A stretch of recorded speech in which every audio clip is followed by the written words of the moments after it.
Welcome to a very special edition of this very nice conversations I call the Sensible Conversations right here on Think About It Television. If you're just watching us for the first time, just go straight to the YouTube channel and just subscribe. Press the red button on the right side of your screen and just subscribe to us as well. You could be watching, getting all the notifications as far as some of our conversations are concerned, and then you'll be able to follow us. It's a political season, actually, so we also make sure that we get to the very best of all the interviews. The people who do really matter and who really you want to hear from are those we have conversations with, especially because 13th of May is such a crucial day as far as the NDC elections are concerned. Welcome to the show today. Just go straight to YouTube and look for Fifi Banson Television, and then just on the right side of your screen, subscribe. Press the red button there and subscribe. There are many more other things coming up on that channel. Today, I'm going to speak to somebody who celebrated a birthday not too long ago, 3rd of May, 1975. He was born, young, nice guy. I'm sure a lot of ladies look at her and say, oh, Charlie, this guy is nice, But he's married. Yeah, he's married with 4 children. And he has a very interesting background relating to politics. But he's somebody who wants to break some kind of records.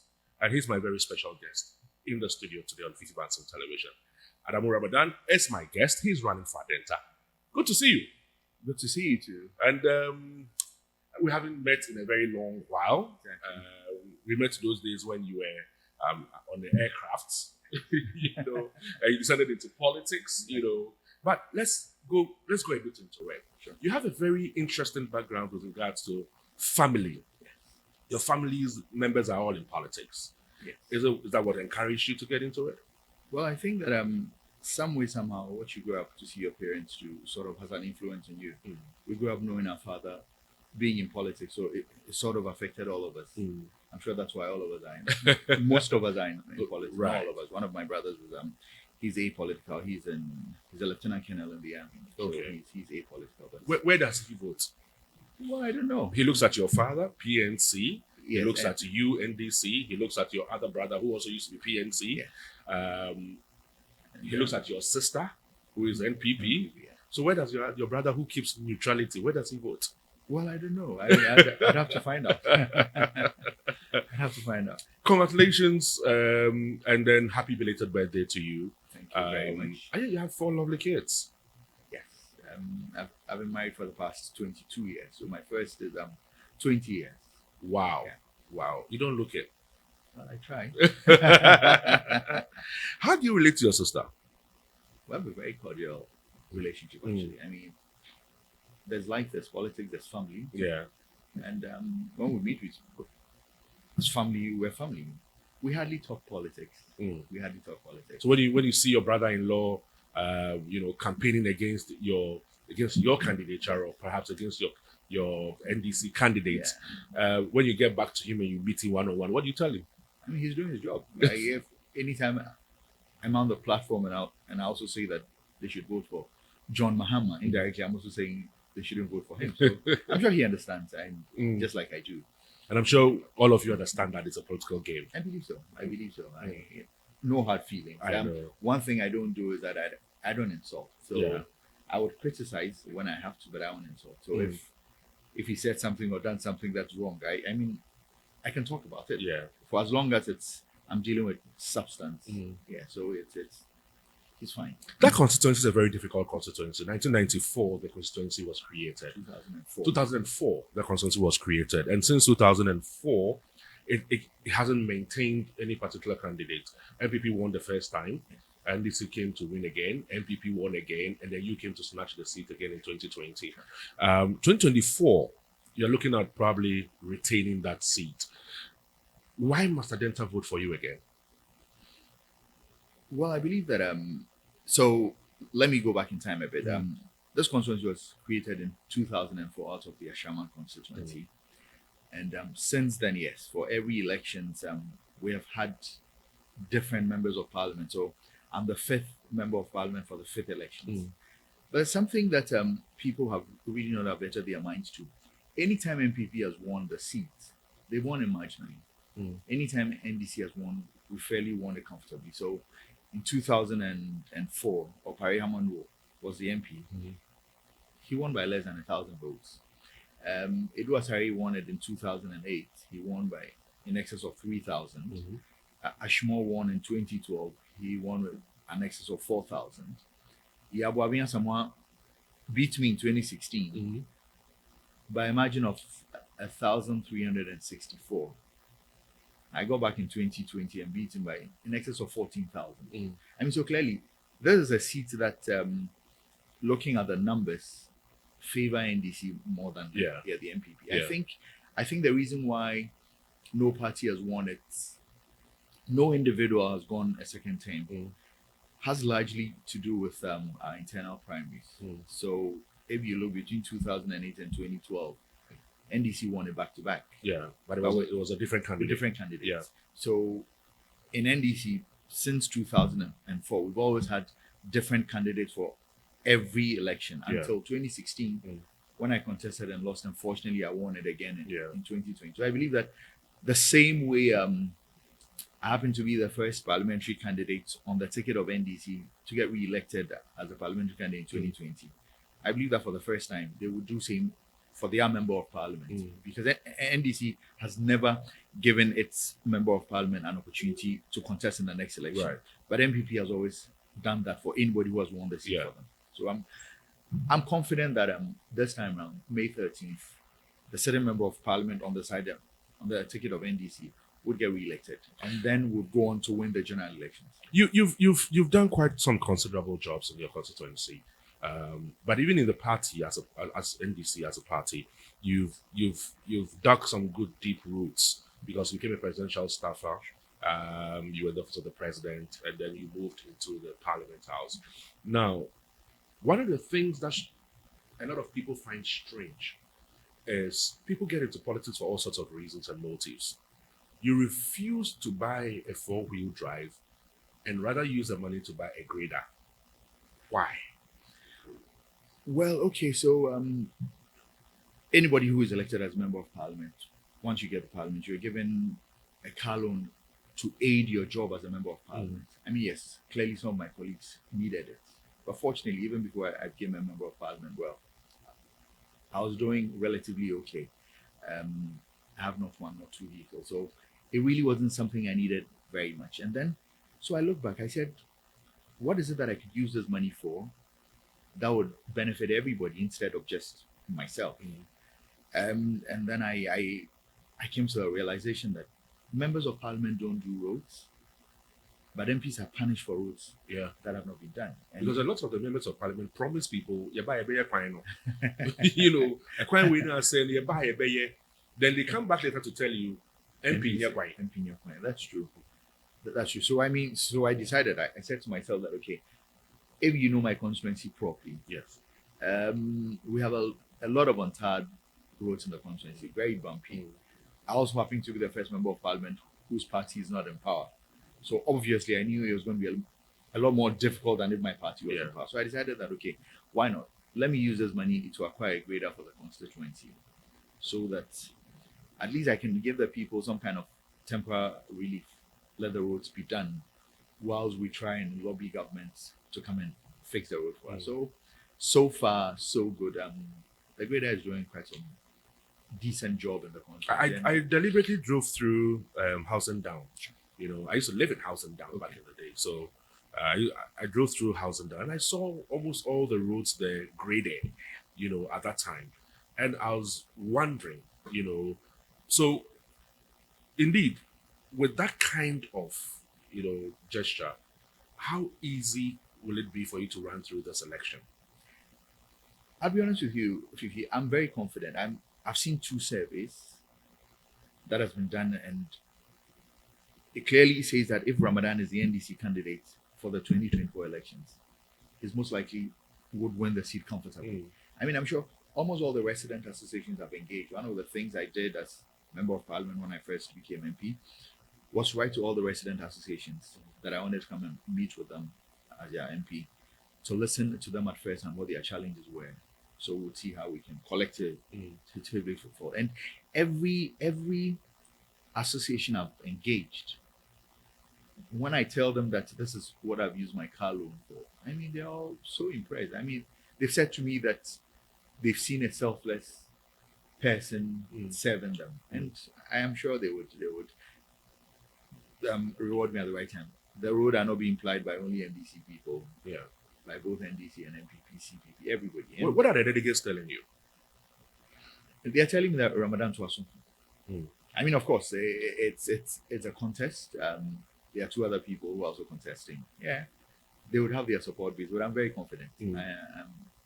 I'm very, very confident. Do you think the constituency is one of the most hotly contested constituency? It's one of the constituencies that a lot of attention is on because of maybe the personalities involved.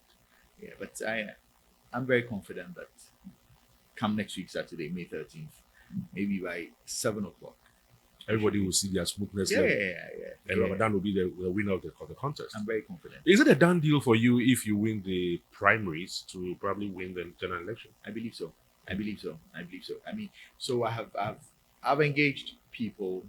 I remember recently I was standing in front of my office. An MPP constituency executive member was passing. He saw me and then he stopped.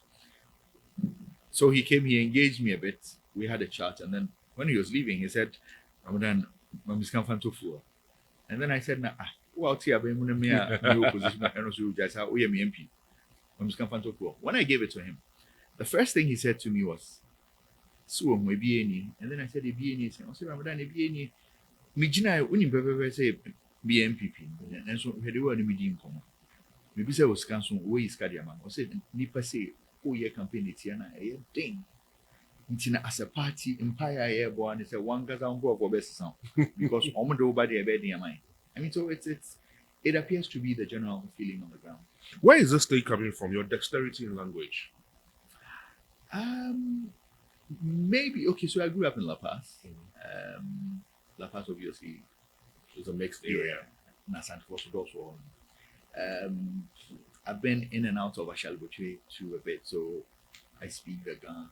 My neighbors in La Paz were Evers, so I picked that one up as well. And then, interestingly, I mean, the day JM came over and you spoke about 4 or 5 languages, one of the comments I saw on Facebook was that you were married to an Ever. No, my wife is Gunja. Wow. Yes, my wife is Gunja. That day when I finished speaking, I went to sit next to JM. He was asking me, "Where did you learn all these languages?" You seem to have wowed a lot of people with that flow of, being able to speak a lot of languages. It probably spelled out the people's man kind of, background that everybody was looking up to. What's the most difficult thing in the constituency that you've been able to surmount in the last 4 years? In the constituency or in the party, okay, I'll just say bringing people together. It's been one of my strengths. So you would find that when I step out to campaign, most of the people on my side are people where people who didn't see eye to eye. But somehow I managed to bring them together. I'm a very consultative person now. I'm a very open person. So people feel easy to approach me. And I think it's one of my strengths in the constituency. The others who are contesting you, will you be able to bring them all together if you win this election? No, sure. I mean, there are 2 other people in the last elections. One of them I contested with in 2019 during the primaries. She's back again. After the election, we worked together.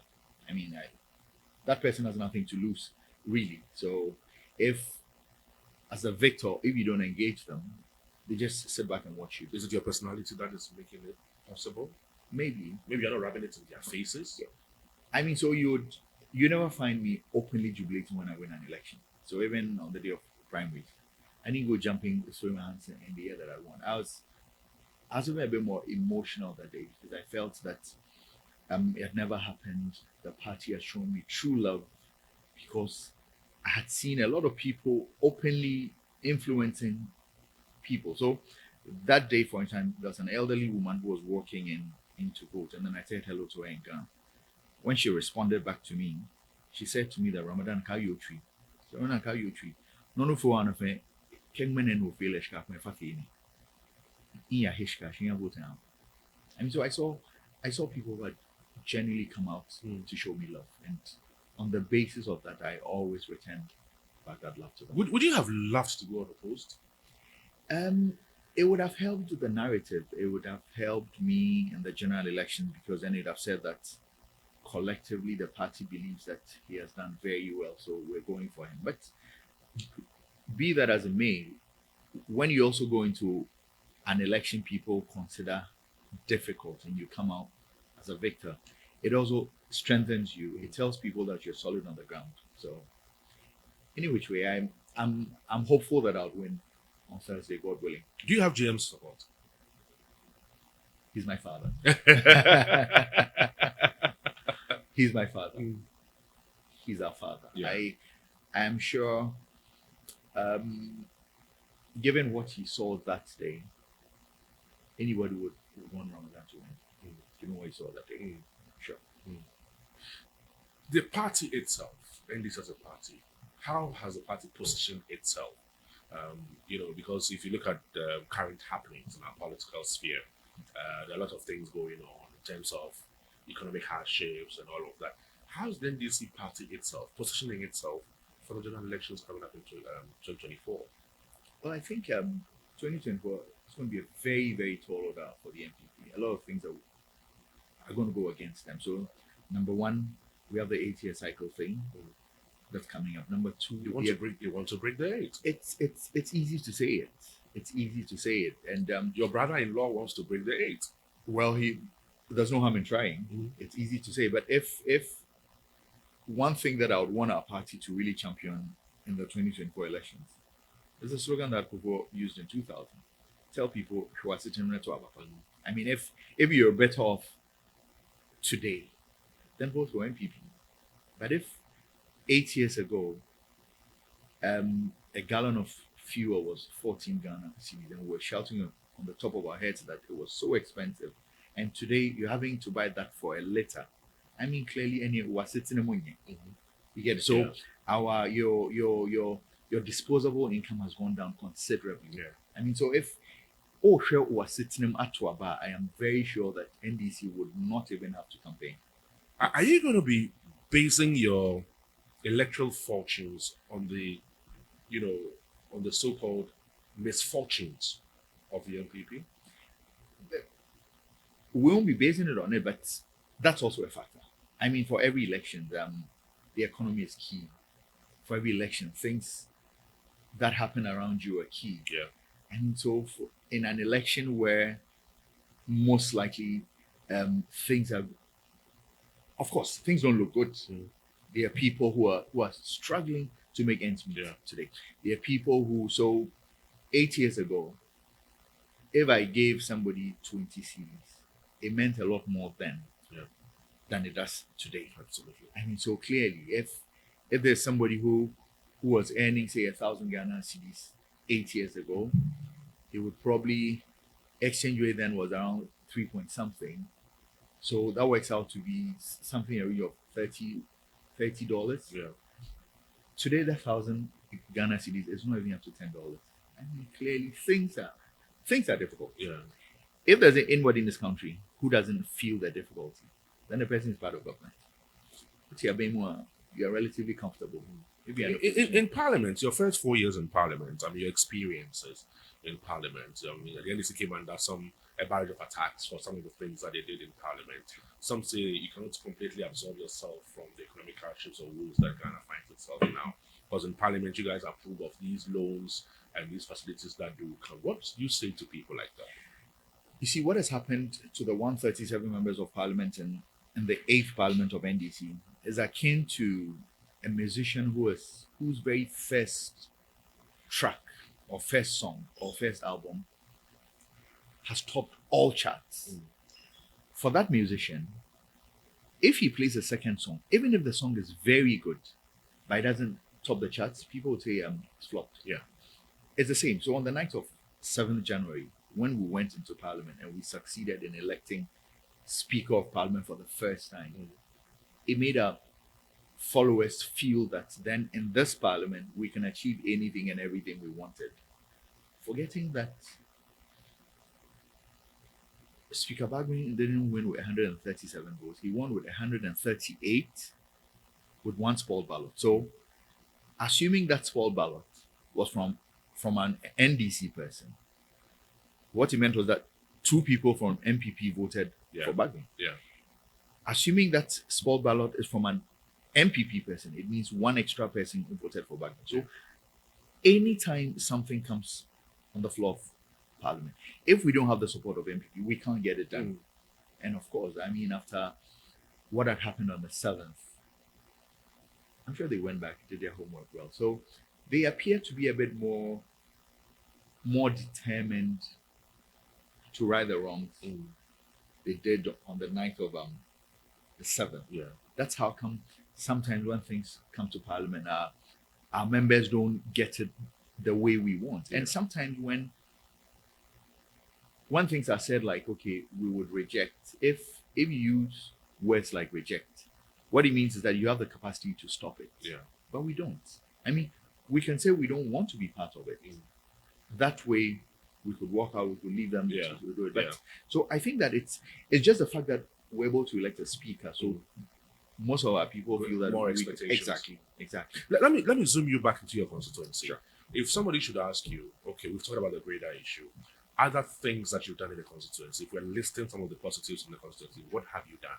Okay, so as a member of Parliament in opposition, you find that lots of things. And in opposition is key emphasis. Exactly. Yeah. So for all the 4 previous MPs we've had in Adenta, they've all been fortunate that their parties have been in power. Yeah. So from Opari Hamondo through to Yawabi and Samoa. Yeah.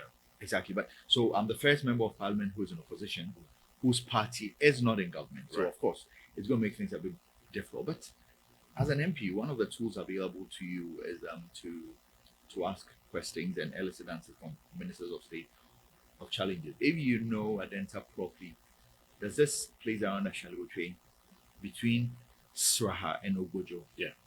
There's a big drain. Somebody sent me pictures of it and said that when kids are going to school, they have to cross the drain and go. And honestly, when they sent me the pictures and I looked at it, if I was to guess, maybe 100 guesses, I'd never have mentioned this was Adenta. It looked rural. I didn't believe that in Greater Accra, you still have kids having to go through drains. Go to Otano, you will see a lot of things happening. And so I was taking about. So I filed a question. It was admitted, and coincidentally, the very Friday that the question was admitted, and I asked the minister, he said that government had not budgeted for it and that government would look at putting the next budget. Unfortunately, that day it rained. 4 kids had closed from school, coming back home. The first child attempted crossing the drain. He got carried away by the water. Wow. So his body was found the next day around Trasako. He's the only child of his mother, 7-year-old boy. It happened that Friday. So Tuesday, when we went back to Parliament, I raised the issue. I waited till the minister was in the house, and then I raised the issue. As we speak today, that bridge has been done. This was a bridge that Coastal Development Authority had awarded in November of 2020, before the elections.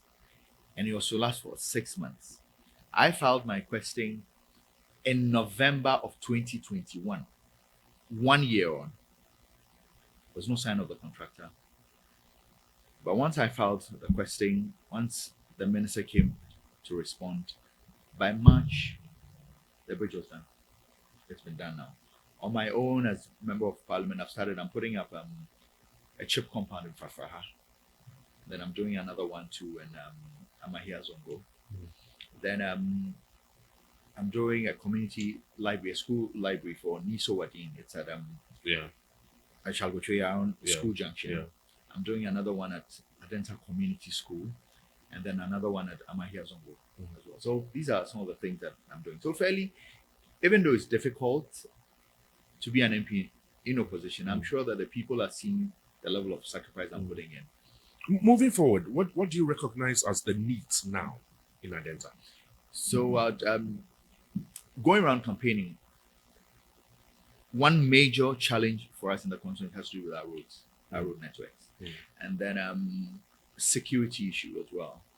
But with security, so as member of parliament, since I became MP, I've distributed close to 600 street lights to resident associations for them to fix in their community. And then we're gradually going back to the days where we don't have water. We didn't have water. It used to, around 2016, 2015, 20, it was solved when NDC had pumped in close to 40 million gallons daily. But now, in my house, for instance, I get water once a week. So it's something that we're working on to try and see that that is also solved. It's a tough constituency, but it looks like you're gradually, getting into the hearts of people, because the kind of comments that I hear from people within that Adenta Constituency are quite positive for you.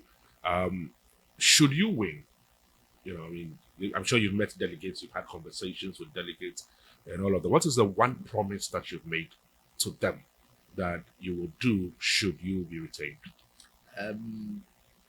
You mean to the party delegate? To the party delegate. Yeah, I mean, so I've just said to them that I'm going to serve them as honestly as I can. I'm going to be very accessible, because you see, when you're outside and you want to come in, it's easy to make a lot of promises. But once you get in, you're faced with reality. What were some of the stark realities that you faced as soon as you got in the first time? The expectations of people. Yeah. I mean, where you have a feeling, where people have expectations that you should be able to solve all problems for them, it's not possible. But some way, somehow, people have a lot of confidence in you and say that, no, you are MP, so you can do it for us. So some of the demands, some of them are ridiculous, but well, it's part of the job. You go through hospital bills and school fees. And I have an office I've set up where I sit on Monday. Maybe one day I'd invite your team on a Monday to come in. It's an opportunity for them to meet and engage with the MP, but it's not easy. I mean, almost. So typically I'll do between 70 and 80 people in a day. So I start off maybe around 10. I do back to back to maybe about 7:45, 8:45, 9. If I do 80 people, maybe 70, 75 out of that 80 are issues of request. That's a stark reality. I mean, and one of the things that I pray we do as a country is maybe we should get to that point where we begin to elect our MMGCs. When we do that, it would largely take a lot of the pressure of the MPs. Because if you come to my constituency, resident associations would call for a meeting because they have issues with their drains, they have issues with their roads, and then I'd ask them if they've invited the MC, and they say no. It's you. We know. It's you we voted for, not the MC. And yet, these are things that really and truly the MC who should get involved and get done. So, I mean, it's really difficult. So for me, going into these elections, I've been very modest. I haven't promised so much, because a typical voter, when you promise him X, you promise him Y, you promise him Z, and you deliver X and Y, and you don't deliver Z. When you go back to him, he won't say that you've delivered X and Y, but you're left with Z. He will say to you that you promised me, exactly. You promised me Z, you haven't done. So I'm of the opinion that it's better to promise less and deliver more. So even if I know I can deliver X and Y, I'd rather promise X, so that when I add a Y to it, it's a plus. Bonus. Exactly. On a scale of 0 to 10, if you're marking the NPP government, how would you mark them? Over 10. I'll give them a 3 or a 4. Yeah, I'll give them a 3 or a 4.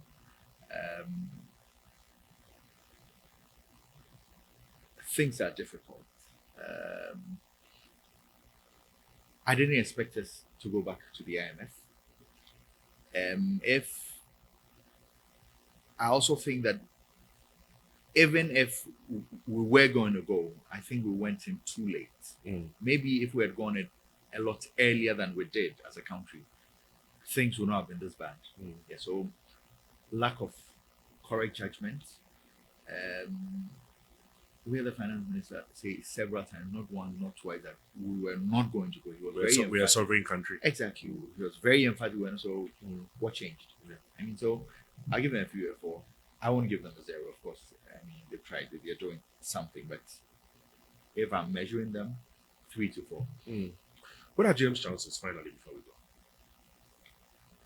Internally, it's a done deal. I mean, he's a presumptive candidate. Yeah. That is not a question.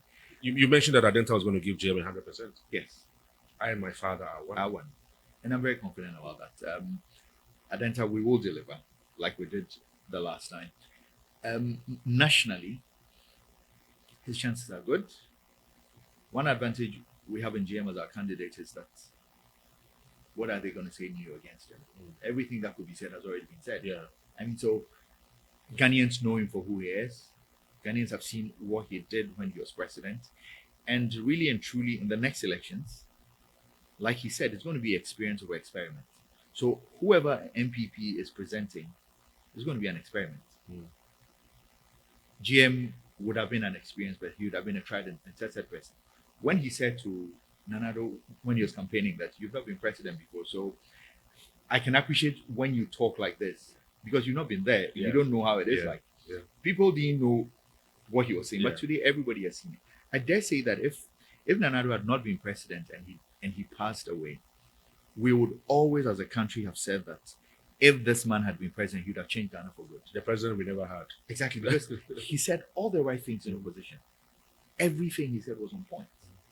Spot on. But he comes to power and then it appears at that point he was faced with reality. You think he should have apologized like President Kufuor did? Absolutely. Absolutely. I mean, and you see, people are discerning. People can see that we're going through difficult times. Be honest with them. Tell them, open up, tell them that, look, I mean, I thought it was like this, it was like that. I'm now faced with reality. Let's put our hands together. Let's join hands. Let's see how we can rebuild. This is a country we have. If it goes right for all of us. But if you keep telling us that things are good, things are going well, and yet everybody is seeing that nothing seems to be happening, then it tells me that maybe because you're comfortable, so you feel that everybody else should be comfortable. But it doesn't work out. I've been in government before. If you're in government, really, you get almost everything you want, even including things you don't want, you will get. But when you're in opposition or when you're not in government, you're faced with reality. Yeah. When I was in government as a presidential staffer, as part of my pegs, I had an official vehicle, I had fuel. So I really, if I wanted to stick to that vehicle alone, I didn't have to buy fuel. Yeah. But when you're outside government, you have to go and buy your own fuel. But when I was in government, I was mindful that it's a transient position. It won't be there always. Exactly. And even before I got into government, I was buying my own fuel. So there are times my colleagues would even say that, but why are you driving your own vehicle and not the official vehicle? I said, I can buy my own fuel. Let me get used to it so that if it's not there, nothing changes. Yeah. As a member of parliament today, all MPs have been given police security. I came in here myself, driving myself. I've asked my policeman to go back to school. I don't need him walking around following me everywhere. I mean, in my constituency, I campaigned without policemen around me. I'm an MP. I believe that the people still like me. I shouldn't create an atmosphere where people find it difficult to get close. So I work. I don't think there's anybody in the constituency who will say he has ever seen me with my police officer before. When he was assigned to me, I went to work with him first day, second day, third day. I realized that anytime I go to parliament, he'll just be sitting at my reception. I go into the chamber. So if I'm there for 2, 3, 4, 5 hours, I get back. Most of me, I'll find him even sleeping in the chair, and then I'll say to him that let's go. Then he comes. I don't have a driver, I drive myself. So he'll be sitting in front, I'm driving. We get home, I drop him off. He comes to my house with a motorbike, and then we continue. So first day, second day, third day. On our way back, I asked him, I said, where have you got in with school? He says, oh, well, I did have an SS. I said, do you want to go to the university? He said, yeah. I said, go and apply. At least you've been assigned to me for 4 years. At least for this 4 years, you can earn a degree and get your promotion of police service. I don't need you following me around everywhere. So go back to school. And I mean, he's always, every morning, he'll send me a text and say, oh, is there anything I can do? I said, no. If I need you, I'll let you know. Yeah. So I think that political power, anytime you have it, you must have it at the back of your mind. It's not there forever. Yeah. I'm sure tomorrow, if I'm not MP, nobody will see me and say that something has changed about him. I still go and queue and buy. There's a watcher joint in Ashalbutre I like so much. Oh, Hadia. Yeah, exactly. Yeah, I still queue and buy. Yeah. The only reason why now I've stopped going to buy myself is anytime I go to buy, she won't take money. Yeah, she doesn't want to. Yeah, she'll say, "Oh, honorable, what between the there will be able so honorable so now and yes, and so on. I'm not able to buy the way I want to. Yeah. So now I'd rather send somebody. But otherwise, I do a lot of things myself. All right. As we round up finally, just look into the camera and talk to your constituency members, the delegates, and everybody, and tell them what you want to do. Maybe I'd love it if you do a bit of all languages. Well, thank you very much, good people of Adenta Constituency. I'm your fifth member of parliament. For the fifth elections, in every single election we've gone, we've had to change our members of parliament. I then treat you, the delegates of the NDC. Let's give our constituency an opportunity to grow. All our members of parliament have been backbenchers because we have always been changing MPs. And parliament is a place that no matter who you are, no matter what you bring on board, once you get to parliament for the first time, you need to start from the back and learn the rudiments of the job. I am there now. I've represented you adequately, and I'm sure that if you give me the mandate to go again as your member of parliament or as your parliamentary candidate, it will be easy to win the general election for you. After all, this is my second attempt. It will be my third attempt. If there's anything negative about me, I'm sure it would have been put out already. Let's not elect a parliamentary candidate who we are not too sure about. JM has said that let's choose experience over experiment. At least in Ramadan, you have that experience. In Ramadan, you have a candidate who, since 2004, when Adenta Constituency was created, we've never had a parliamentary candidate between the two major parties.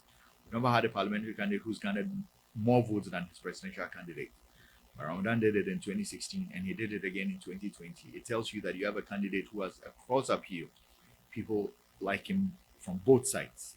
So please and please again, I'm counting on your support. I'm counting on your vote. May 13th, let's enjoy this victory together. Ramadan #1, John Dramani Mahama #1. Thank you very much. Could you say it to the Hausa? Oh yeah, I mean, Yeah. So I'm a Fulani person. So I can speak in Hausa. I can speak in Fulani. Okay. Jama, next week Saturday, Damuje mu elect parliamentary candidate. Na roke ku yanda kuka taba yi minin shekaran ga kuma na roke ku ku sake min haka nan. Ku ba danku, ku ba kaninku, ku ba yayanku Ramadan, ku ba shi opportunity ya sake represent NDC in the next election. Na yi imani kuma kama in kuka zabi Ramadan next election ba zai muna wuya ba, ya muna sauki sosai. Nagode. Nagode. Good to have you, bro. Thank you so much. Thank you so much for coming on the show, and we wish you all the best. And we're hoping that on the 13th victory comes your way, and then after that we'll follow you and see how you make progress towards the general elections. You can always count on us. We'll always be around to support you during your campaign. So thank you so much for coming on the show. Thank you very much. So this has been our show right here on Fifi Banson Television. I've told you, just go to YouTube, just subscribe to it. The red button is on your right side of your screen. Just press on it and subscribe to it, and then you get more of such conversations right here on this show. Thank you so much for watching. Big brother, I'm grateful. Thank you.